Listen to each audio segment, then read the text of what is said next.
Why would you come back and fight a savage, bear-fighting Dagestani for 15% of that? It doesn't make sense. I have no idea. Yeah, I mean, and to me, it's a more dangerous fight than fighting Floyd.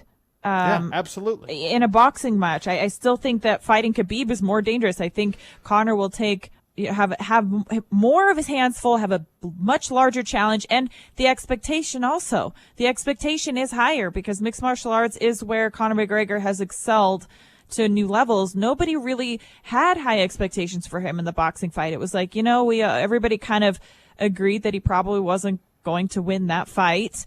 And he still got paid an exorbitant amount. So you're probably right, Sean. There's probably something else in the works somewhere that we're just not able to see. But I don't think that Marco is far off on the buy guesstimate and what the UFC could probably afford to spend in all of that. So there must be something we're just not thinking of, or maybe there's some kind of endorsement they're going to procure for him, or I don't know. I don't know where the money's going to be made up, but it's got to be somewhere. Yeah, Conor said, like a month after the Mayweather bout, when everyone's like, okay, now when are you going to come back and fight in the UFC? When are you going to come back? He said, I want points. I want percentage. I want ownership in the company. I think that's the only way you get him to come back, if you can at all. Now, will WME, IMG, Dana White, et cetera, will they be willing to shave off, a percentage point or two from their shares to give to someone like Conor McGregor? They should be willing to, because he is the lifeblood of your organization right now. But I don't know what it's going to take, and I'm really intrigued.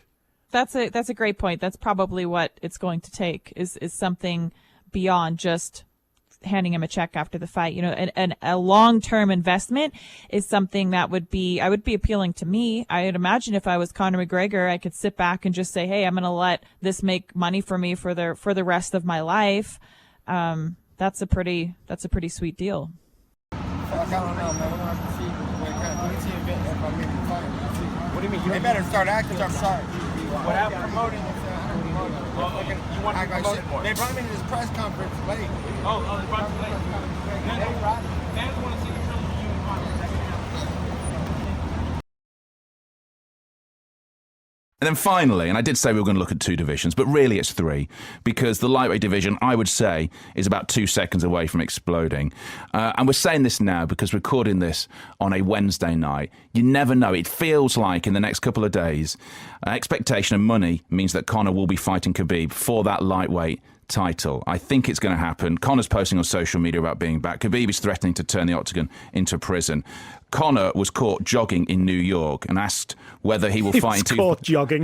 Like it's illegal. Yeah. Hey, you! Stop jogging! No, did you not see him going running? And he was just basically, there was just a loads of members of TMZ Sports running alongside him trying to interview him. Anyway, he was asked whether we'll see him fight in 2018.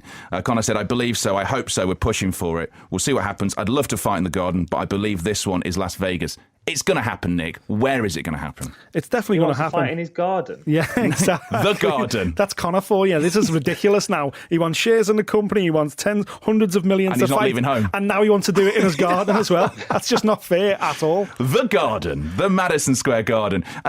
Because I heard October 6th. October 6th which is crazy. It's 2 months away. That's UFC 229. Yeah, that's obviously scheduled for the T-Mobile in Las Vegas. No main event for that at the moment. And I think that's why there's noises towards that potentially happening. There is obviously a fight at Madison Square Garden. That's UFC 230 on November the 3rd. That's obviously the one which Conor's kind of talking about and pretty much fancies. I think Rockhold against Weidman's penciled in for that one at the moment. But listen, as long as it happens this year, I'll be happy. I won't be ecstatic.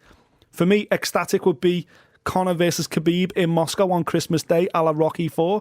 But I'll be quite happy as long as they fight at any point this year. Do you think, though, Dan, this could happen on October 6th? Because it's crazy close if it does. And we don't know what shape Conor's in. He's been in and out of court. He's had all those problems go with it. We've seen him boozing as well. That'd be too soon for him after being out for 2 years to then fight Khabib.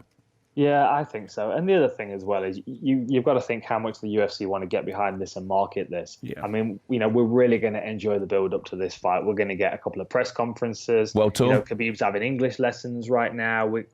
He's going to be going back and forth with the banter. It's going to be great fun. I'm really looking forward to it. And I just don't think they would turn it around so quickly. So we'd miss all of that. So that'd be December 29th, because that's the other date they've got booked. Yeah, 232, that's in Vegas as well. Yeah. That probably makes more sense. It gives you a good 6 months of press build up towards it.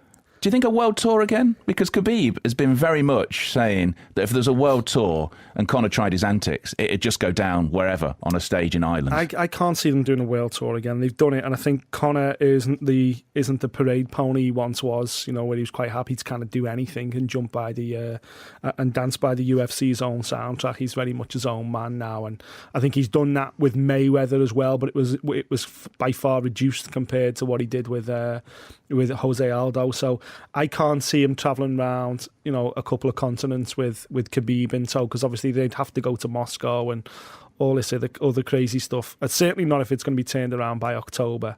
But you know what? This is Conor's world. We just live in it. I think it would be his call at the end of the day. I want to see it. And just to say that we've actually We're talked going about to see it. We're definitely going to see it. Definitely going to happen.